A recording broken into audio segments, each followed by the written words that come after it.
The U.S. men's national team has 2 games in the September window on the 7th against Canada and on the 10th against New Zealand. And while we have these matches lined up, we still haven't announced who our new head coach is. All signs still point to Mauricio Pochettino, but he hasn't been confirmed, he hasn't been announced, and his hands are not in this roster as far as we know. So with that being said, welcome back to the T26 channel. Today we're going to break down what the U.S. men's national team roster looks like for the September window. For this breakdown, we're going to start where we always do, and that's with our goalkeepers. In this roster, we've made the odd decision to actually call in 4 goalkeepers instead of the traditional number of 3. Our goalkeepers that we did call in here are Matt Turner of now Crystal Palace, Ethan Horvath of Cardiff City, Patrick Schulte of the Columbus Crew, and Diego Cochin of Barcelona B. The interesting thing here with our goalkeepers is, again, that there are 4. Typically, you only call 3, a starter and 2 backups. However, we do have a 4th in here, and I could argue that realistically, none of these call-ups are really earned. Matt Turner, he is our incumbent de facto number 1 based upon, track record with the US and nobody else really claiming the position. He just got to move away from Nottingham Forest, where he was the 3rd choice goalkeeper, to Crystal Palace, where he's the 2nd choice goalkeeper. I don't see him playing very much this season, if at all, outside of a cup game here or there. The starting goalkeeper at Crystal Palace is very, very solid and is in fact pushing for the starting position with the England national team. I'm sorry, but Matt Turner isn't going to beat him out. I'm not really sure that this call-up is 100% warranted if we are looking to move on. I don't think we should have our de facto starter be our starter if we're looking to move on, especially in a friendly window. Ethan Horvath, he had a rough start to the year with Cardiff in the EFL Championship and has since, kind of regained the form that he typically has. However, he's been a backup, and he's a perennial backup. He's a backup for the U.S. men's national team. His ceiling isn't quite as high as we would like to see for a starting goalkeeper, and if we know what we have in him, maybe this isn't the right position to call up a 4th person. Maybe Ethan Horvath was the 4th, and we're just looking to see what's there still. Number 3, we have Patrick Schulte. He's performed very well in MLS with the Columbus Crew.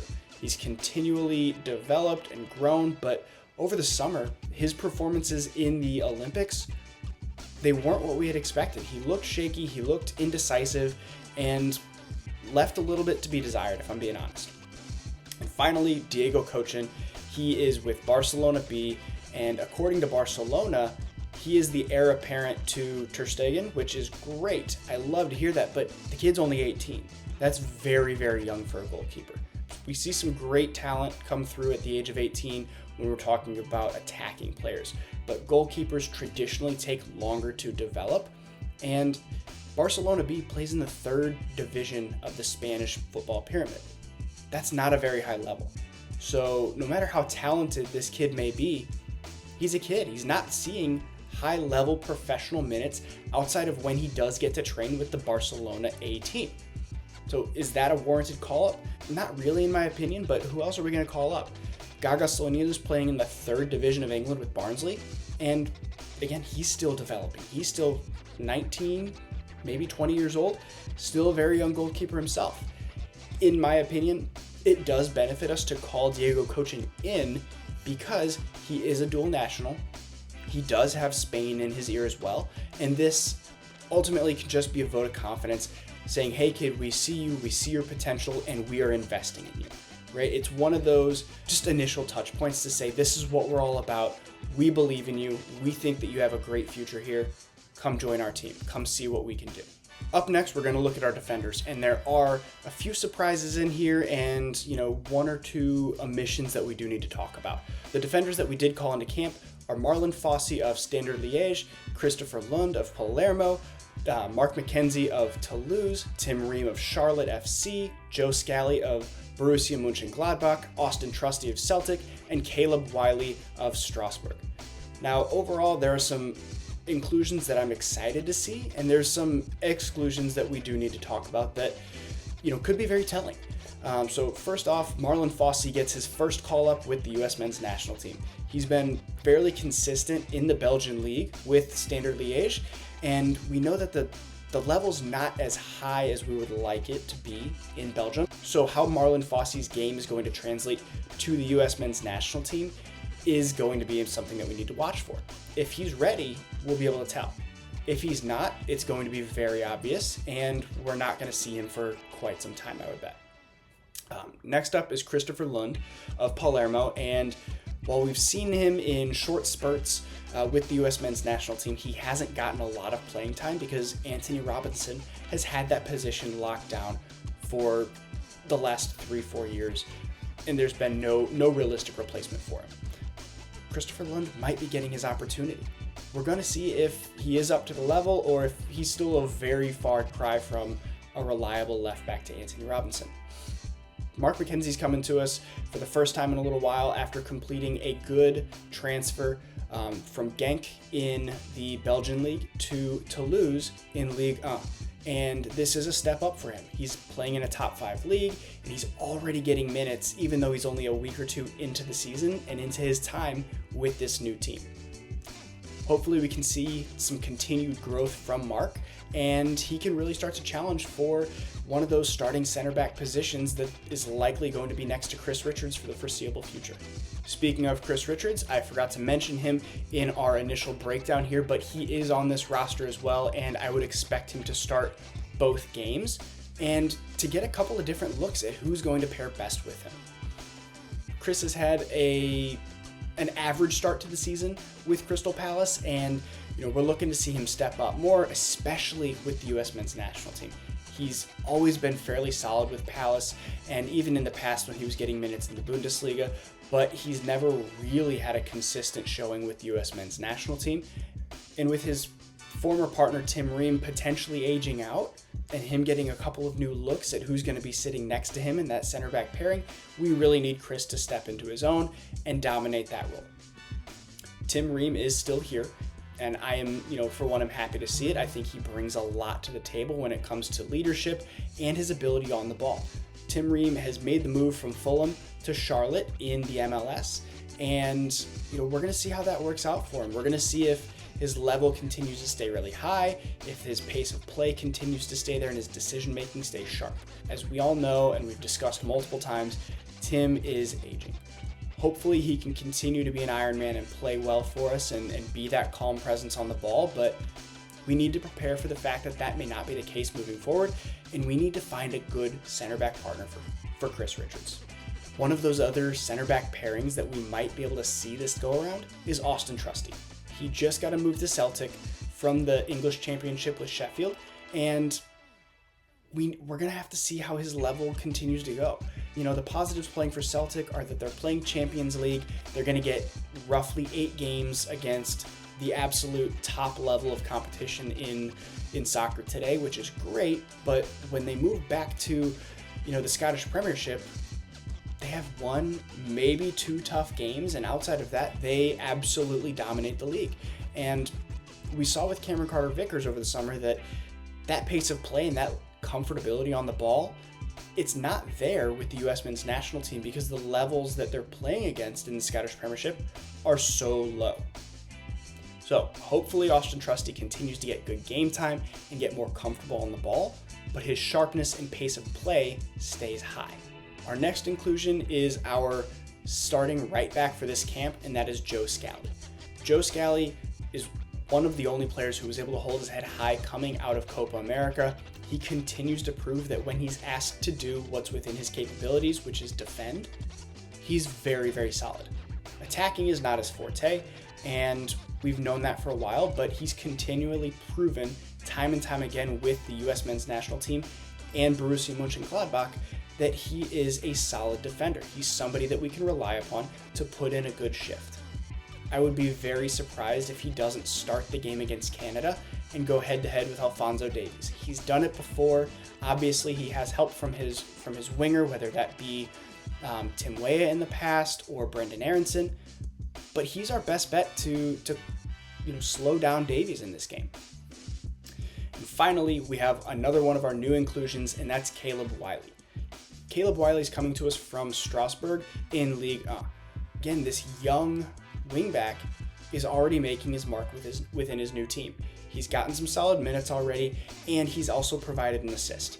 Hopefully we continue to see Caleb develop and grow in his role. We saw him burst onto the scene a year or two ago with Atlanta and start to stagnate, and then he completed a transfer to Chelsea and was immediately loaned out to Strasbourg this year. So if he can continue to develop, moving forward into 2026, he could be the answer to who is Anthony Robinson's backup. If he continues to develop at a great pace, he could even challenge for that starting position. Who knows? Personally, I think he's got a long way to go, as A-Rob is one of the better left backs in the Premier League, but you never know how somebody's going to develop. Now that we've covered our defenders and where they're all coming from and what we expect out of them, let's move on and look at our midfield.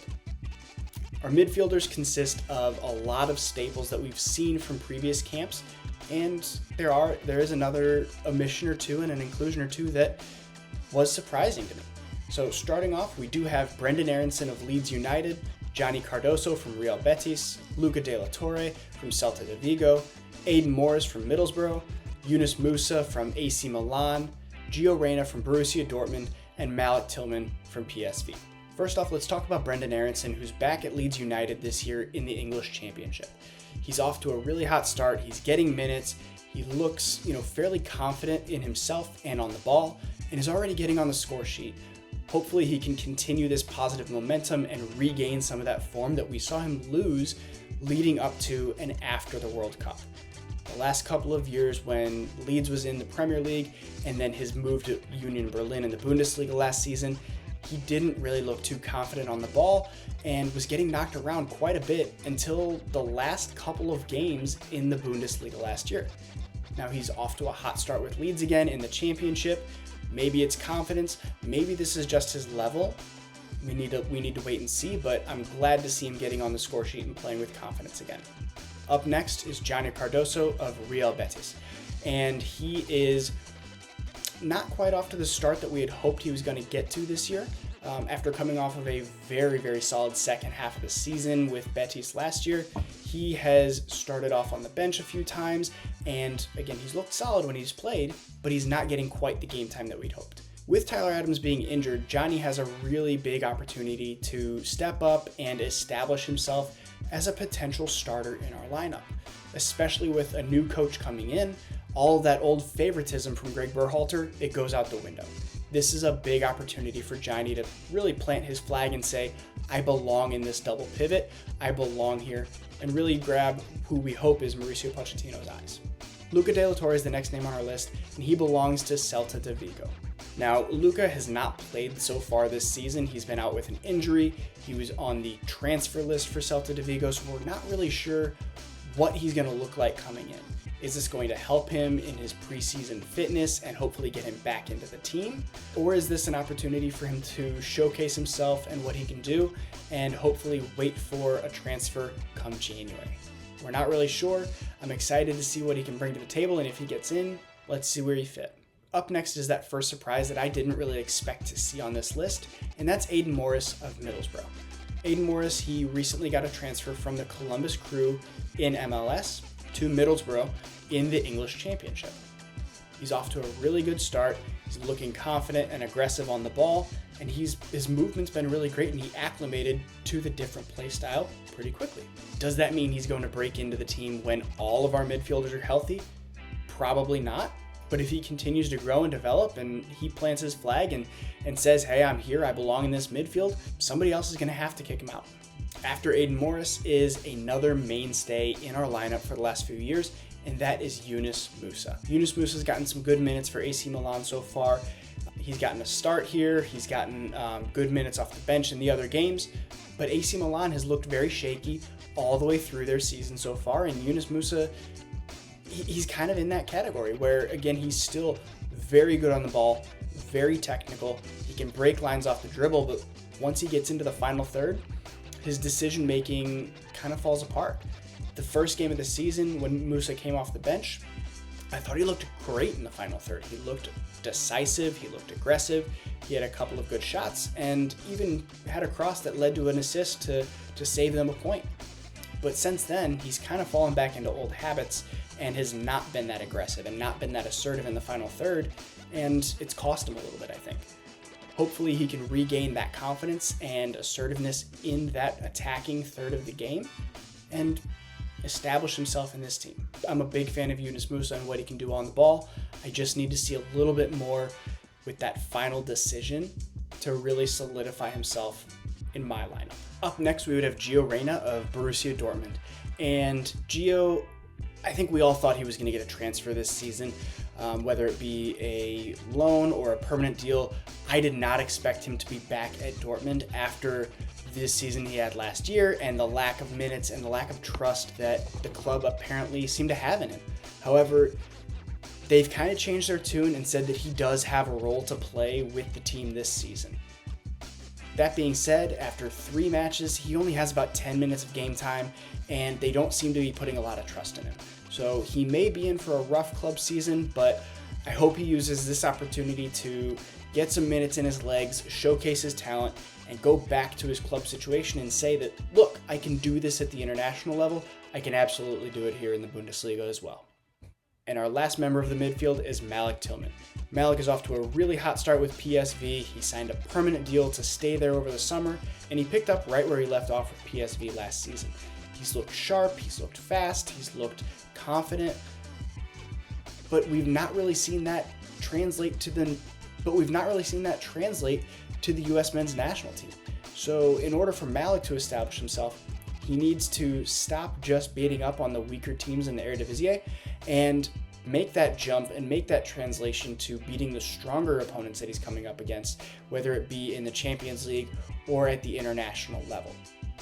Because Gio's not getting a ton of minutes with Dortmund, Malik may get the starting spot off the bat, but if he continues to look a little bit subpar when he gets these minutes, that opportunity is going right back to Gio, and I don't see him letting that go if it does. And the last section that we're going to cover is our forwards. And in this camp, we've brought Fuller and Balogun, Josh Sargent, Haji Wright, Christian Pulisic, and Ricardo Pepi. This is a pretty predictable group for us, right? We know that Flo Balogun is probably our highest ceiling striker, even though he's not performing well at Monaco this year. And that's a little bit concerning. We need our striker to look good and confident in front of goal. He proved that he can do it at the international level over the summer with us, and again is probably him and Joe Scally are the only two that came out of that tournament looking good. And hopefully he can regain some of that form, take that back to Monaco, and hit the ground running.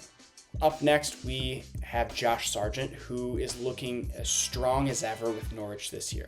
He's already bagged a couple of goals, already gotten an assist, and it looks like he's staying there at least through January.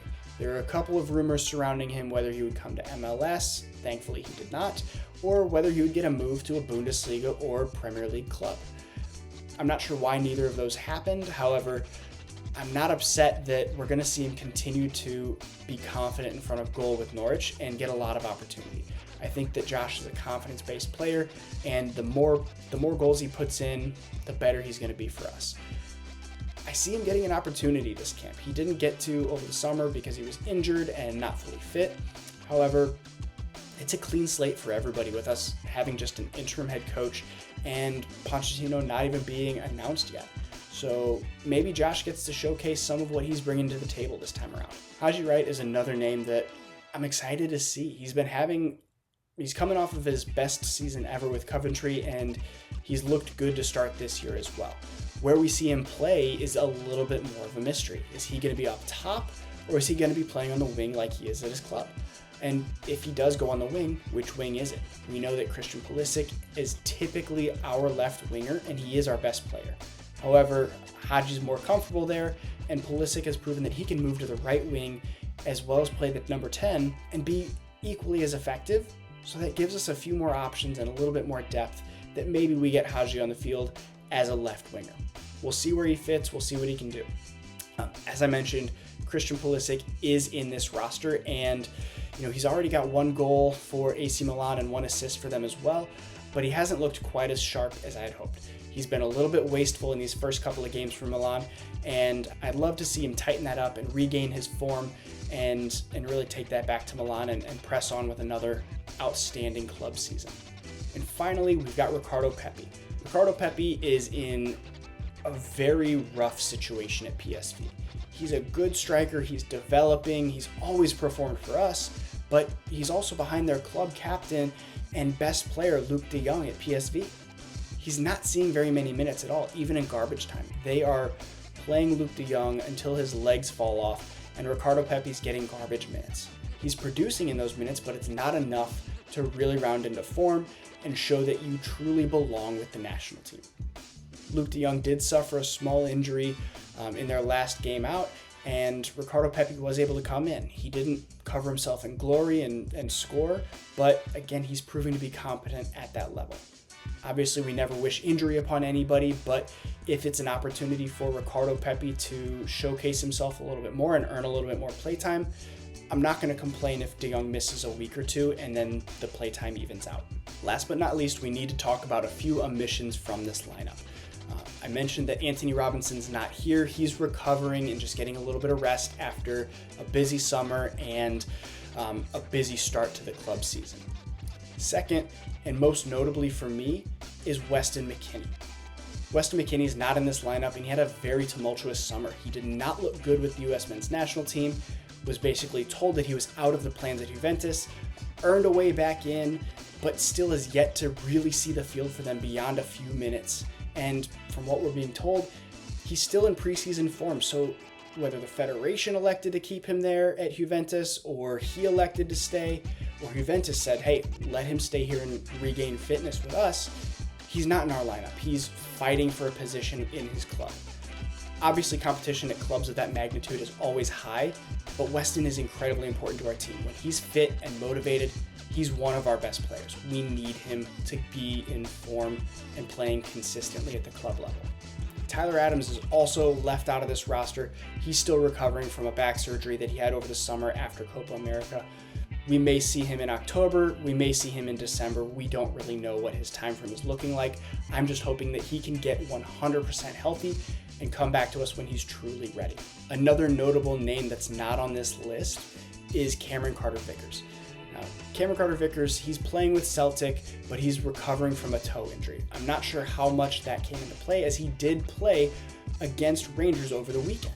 I'm a little surprised that he's not in here, but I believe that if Pochettino had been announced, he would be, right? He's played under Pochettino at Tottenham, even though he didn't make the full roster.